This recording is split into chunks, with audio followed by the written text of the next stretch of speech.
Hi guys, in today's video I will show you how to use Chime virtual almost anywhere, whether you are shopping online, whether you are paying in stores or using mobile wallets on your phone.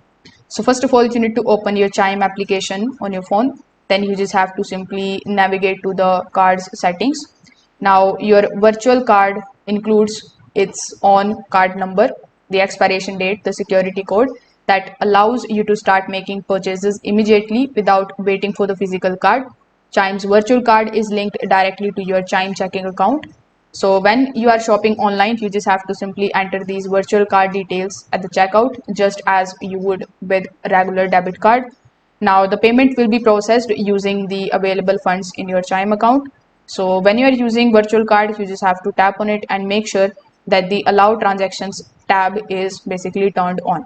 So to use your virtual card in physical stores, you can also add it to your Apple Pay, your Google Pay, or to your Samsung wallet. So here, as you can see, we have the option of add to Apple wallet. So you can select this option and then you can add it to your Apple wallet.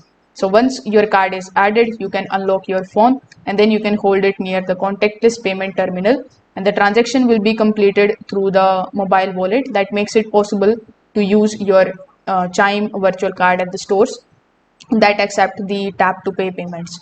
You can also add the virtual card to the subscription services, delivery apps, ride sharing platforms, and other payment applications. So that's how you can do it. Thank you.